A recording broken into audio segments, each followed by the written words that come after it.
Please ensure the loan repayment, will you? While I was at work, an unexpected email popped up. Upon hastily reaching out to him, Greg calmly began to explain. Oh, sorry about that.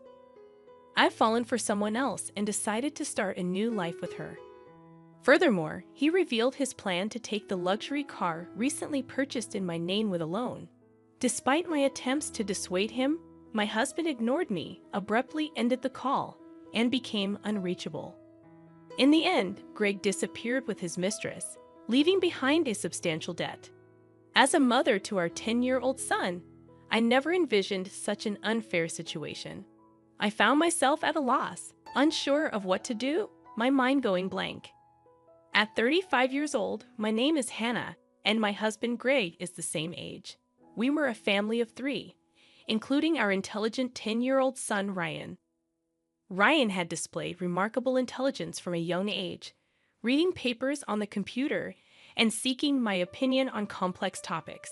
In contrast, Greg was unstable, never holding down a steady job.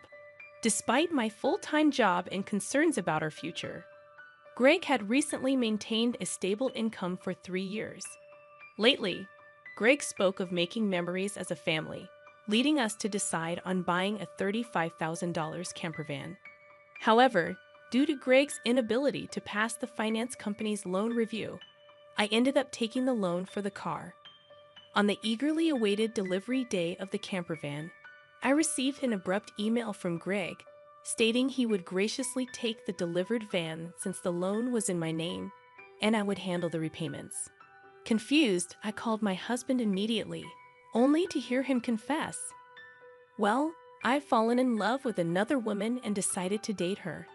I intended it to be just a fling, but it turned serious, so I'm thinking of starting over my life with her." Bye. He mentioned the divorce papers we had discussed during a previous fight, declared he would file them, and unilaterally ended the call. This exchange marked the first time I realized I had been betrayed by Greg, a shocking blow. Subsequent attempts to contact him yielded no response. When I returned home from work and checked the drawer where the divorce papers should have been, they were already gone, leaving me burdened with a significant debt from a $35,000 car loan. Despite my repeated attempts to reach out to my husband through emails and calls, I never received a reply. Ryan, noticing my unusual behavior, came to check on me with concern after dinner. "Mom, what's wrong? You haven't been eating much lately. Are you okay?" Yeah, maybe. I'm just tired." When people lie, they look up to the right. Lying is bad. I've noticed Dad hasn't been home for 3 days. Did something happen between you two? Startled by Ryan's sharp words, I took a deep breath to calm myself. Feeling that I could no longer hide the truth, I decided to tell Ryan everything. "I see.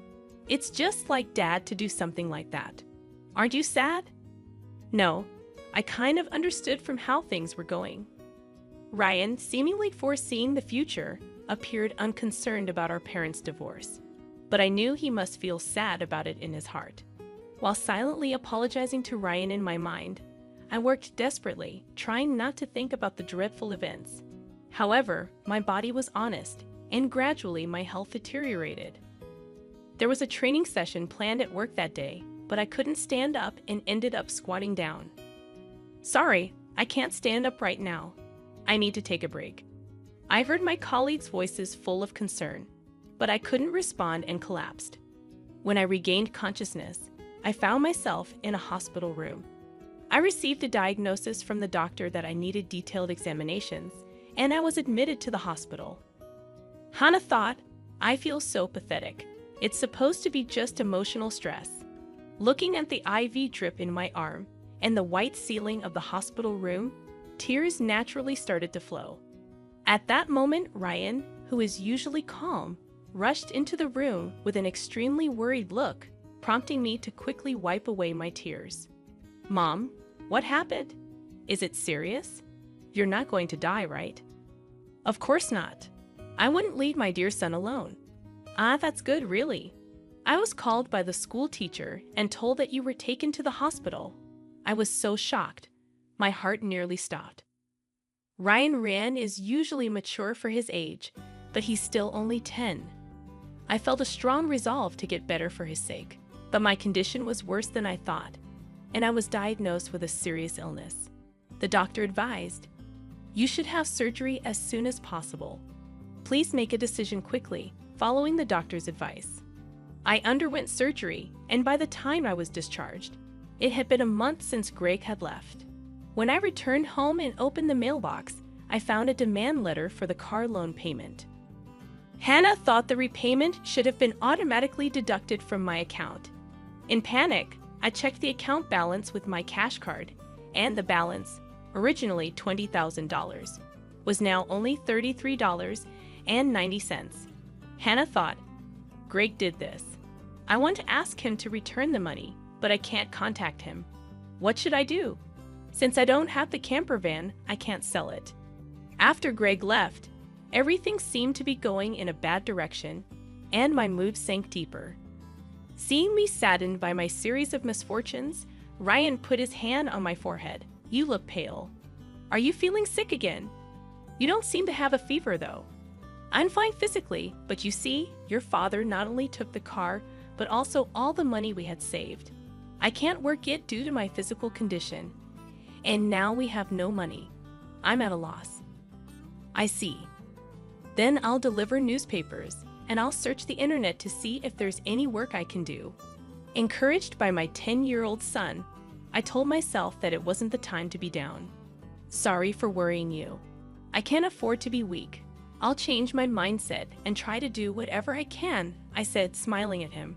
Ryan also smiled back and then said something unexpected. "Let's plan how to get the car back from Dad." "How can we do that? The camper van is in your name, right?" "Yes, but what about it?" "Then maybe we can?" Ryan suggested an idea that I couldn't even imagine. I had never thought such an idea could exist. "Also, I have no idea where your father is." "Then let's check on my phone." A month ago, once when we went hiking as a family, surprisingly, Ryan, who is usually very reliable, got lost. At that time, we bought a kid's cell phone on Ryan's suggestion and installed a GPS app on it, which both Greg and I could access. With this app, I can see where Dad is in real time, and he's been moving around a lot. "Oh, is that so?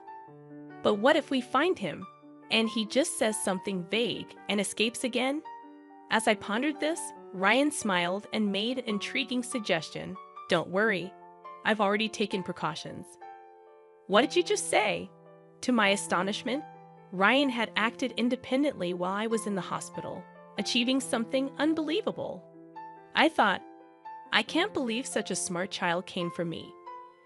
Understanding Ryan's words, I was simply amazed. He had even caught wind of Greg's mistress. "All right, let's teach Dad who betrayed us a lesson." "Okay, let's start the plan right away." Together, my son and I prepared for that moment. Hannah thought, "With Ryan by my side, I'm invincible. Bring it on, anywhere, anytime." 3 days later, my phone rang. "Ah, it's me. Please, I need your help." "Oh, who might this be? Don't play dumb." "It's your husband. Obviously, I'm being questioned by the police about you. At this rate, they might ask me to come to the police station voluntarily. Help me out." "Oh, is that so? Just wait a moment then." I immediately went with my son to where Greg was, and to my surprise, it was a forest park near our house where camping was possible. Greg was being questioned by the police in front of his car, looking bewildered. Feeling pathetic, I sighed and told the police we needed to have a talk as a couple and asked them to leave for a while. At that time, Greg seemed uncomfortable being watched by the people around us and urged Ryan and me to get into the car. Inside the car, Greg's mistress was sitting cross-legged, glaring at us, but that was no longer important. "Sorry about that. Thanks for coming. But why did the police suddenly show up at my place? I don't get it." "That's because I filed a report about the missing camper van." "What? Why would you do that? It's obvious, isn't it? My car was stolen." Greg, foolishly thinking that actions between spouses can't be criminal, was saying nonsensical things. But the world isn't that naive, you know. You filed for divorce, remember? Forgot? So we are strangers now. And you're driving a stranger's car without permission. That's a crime. Ryan figured all this out. Typical, sharp as ever, that kid. But I didn't steal the car. I just borrowed it for a bit. Oh, is that so? Well, I'd like to use my car now. So could you return it? That would be really helpful. As I reached out my hand, asking Greg to return the keys, he reluctantly handed them over after confirming it was returned. Ryan quietly started talking. Hey, why did you abandon your family and choose to play around with this woman? Caught off guard by his son's unexpected question, Greg was flustered and awkwardly scratched his head. Seeing this, Greg's mistress chuckled smugly and started talking. It's because I'm more attractive than your mother. Look at me, you can see it, right? He fell head over heels for me and decided to leave his family. Quiet. I didn't ask you, old lady. Dad, you answer. Mandy was silenced by Ryan's stern tone, but Greg remained quiet. If you can't explain, that's fine. I'll just have the police come back and arrest you. Wait, hold on. Okay, I'll talk. Mandy, it turns out, joined Greg's company 3 months ago. They were attracted to each other and became involved at the welcome party for new employees. Later, it was discovered that Mandy was pregnant, and Greg decided to start a new life with her, leaving us behind. Why did you take the camper van? I quit my job and thought about selling the car for money. But it seems like you were using it quite a bit, weren't you? I thought it was a waste to sell it right away, so we decided to go on a trip. Wait, how do you know all this? Remember when Ryan got lost? After that, as a precaution, we bought him a kid's cell phone and installed a GPS app. Did you forget? We installed it on your phone too, so I knew where you were all this time. By the way, I later found out from Ryan that he had pretended to get lost during our family hike because he wanted a cell phone. I was amazed at Ryan's ability to think and act so strategically. I suspected something was off with Dad, so I came up with this plan to monitor his actions. You really are a terrifying child. I will never become an adult like you, Dad, who betrays important people without a second thought. Greg, faced with the hard truth Ryan told, was a pitiful adult unable to offer any rebuttal. In contrast, seeing Ryan, only 10 but able to think and speak his mind firmly, gave me a sense of strength as a mother.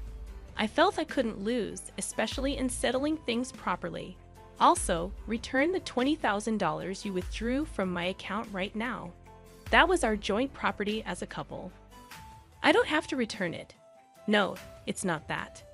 The money was what I saved little by little since I was single after all. You always quit your jobs midway, so we hardly ever saved money together, did we?